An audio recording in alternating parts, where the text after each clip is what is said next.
Thanks for joining us in TommieMedia's The Locker Room. I'm Scout Mason.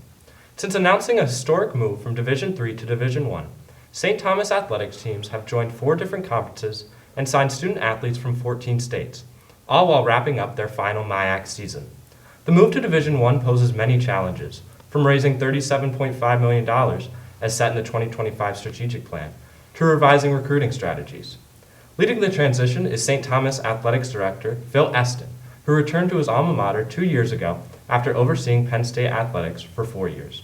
I'm joined today by Phil Esten to discuss the Tommies' jump to Division I. Dr. Esten, thanks for coming in today. Happy to be here, Scout. Thanks. Yeah. How's your day going so far? So far, so good. Appreciate it. Yeah. All right. So St. Thomas has already raised $7.5 million of the $37.5 million. How will this money help address the big move to Division I? Yeah, sure. I'm actually happy to report today that we've now raised 8.5 of that 37.5 as we're making progress towards it. And as you think about the infrastructure that's necessary to support a Division I athletics program, there are some incremental expenses, whether those are travel expenses, scholarship expenses. We don't have athletic scholarships at the Division III level. None of our assistant coaches at the Division III level are full-time, and we do need to hire some full-time assistant coaches and some others to help support the transition. So all the funds that we'll raise philanthropically or other revenues that we'll generate beyond philanthropy will help to support that transition. Yeah, so some big moves for St. Thomas gaining that money.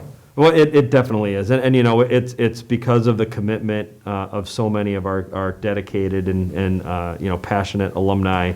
They want to see St. Thomas be successful. They care about not just athletics but the entire university. I think they understand athletics can present a really nice opportunity to showcase what's happening on campus to the rest of the world, and so they're helping to invest where we need that assistance right now. Of course. How does the resignation of softball coach John Cheetah and the retirement of hockey coach Jeff Besser and golf coach Scott Proshik affect the future of those teams in D1? It's a good question. I'll start with Scott Proshik because he was first, and then we'll kind of make our way through. Scott has been a Tommy for a long time. Of course, is an alum from St. Thomas, has been part of St. Thomas for decades, and he's built a really solid foundation of our golf program. We're one of the best in Division III. We recruit really, really well. We compete well. This weekend we're actually playing in the championship. And so Scott's built this foundation that I think will help serve us really well as we transition to Division I. Now we've got an opportunity to go find somebody who's got some familiarity at the Division I level and can really lead that program and own it into the future. And I'd say the same thing with Duke, Coach Besser. He's been part of St. Thomas for 4 decades and really the epitome of a true Tommy and how he cares about his student athletes as people as much as he did as athletes, and how he helped to develop their character, not just their hockey talent over the years that he was here, and built a really solid foundation and brand for Tommy hockey. And hiring Coach Blasi was a home run for us.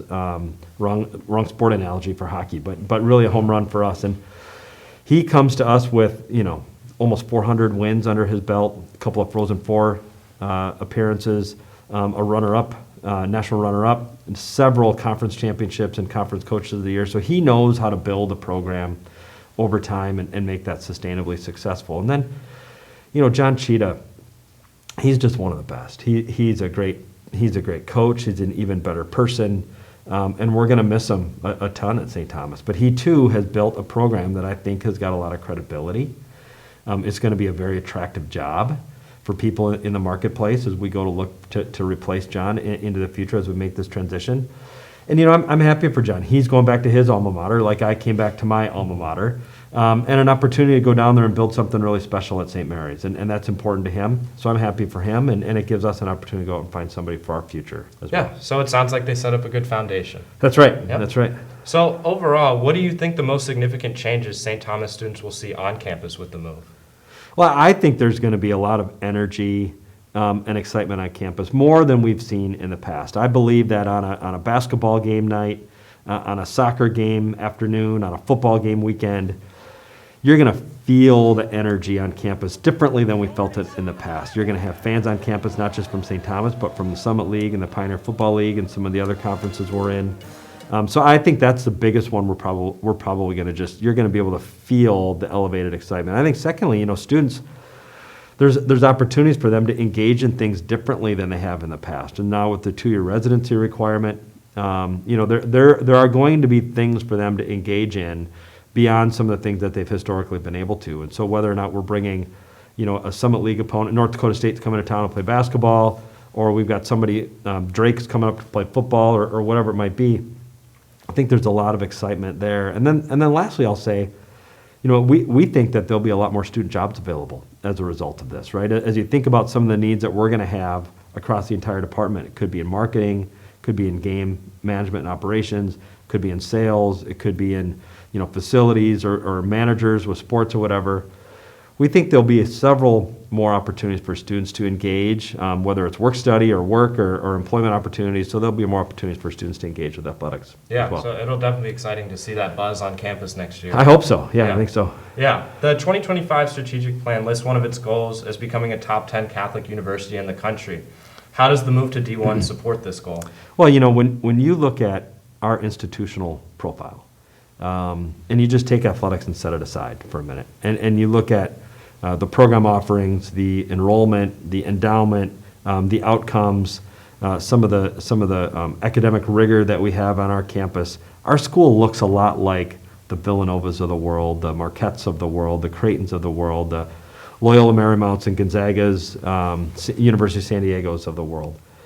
Those are among the top 10 nationally. You add Division I athletics into it, they all happen to be Division I athletics programs. In fact, in the top 20 private Catholic universities nationally, they're all Division I athletics. So now athletics has this opportunity to amplify some of the things that we're doing on campus. And so rather than simply preaching and telling the regional community all the great things that are happening at St. Thomas, we can help to amplify that message nationally. And that's where I think we're going to start to see some progress from an athletic standpoint in helping to support that specific priority in the strategic plan. Yeah, that'll be really fun to see over the next few years. What sports do you think are best equipped for D1 success next year? Oh, well, I think it's going to be a journey for all of us. I think all of our sports have an opportunity to see some success early on, but they're all prepared to understand that it's going to be a little bit of a journey. And that's code for we might lose more than we win for a year or two. And, our coaches aren't necessarily accustomed to losing quite a bit. And so we're going to have to make an adjustment, really focus on the right things. For the first couple of years, we don't qualify for the NCAA championships. Mm-hmm. And so even if we won the conference championship in the first year or two or three, we don't have, the next step is not the NCAA. And so I've said to all of our coaches, let's make sure we focus on building it with integrity, building it with character, really lean into culture so that in years 4 and 5, we're ready to be competitive and successful. So then we can do that in a sustainable way rather than just kind of shortcuts on the front end.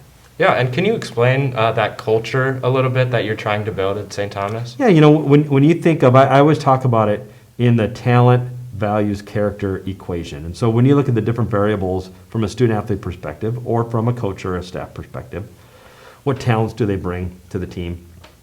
What values, do their values align with institutional values, with coaching values, with our departmental values?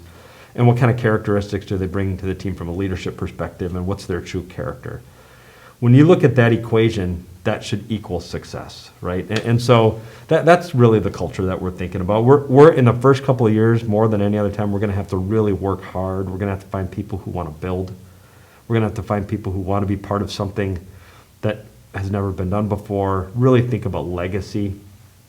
Those are going to be the staff and coaches and student athletes that help us build the foundation, as I referred to before, the foundation for future success. Yeah, well, that's all I have for you today. Thanks for coming in, Dr. Esten. It's fantastic, Scout. Thanks. No problem. Be sure to check TommieMedia.com for the latest campus and sports news. Thanks for watching. With Phil Esten, I'm Scout Mason. We'll see you next time in The Locker Room.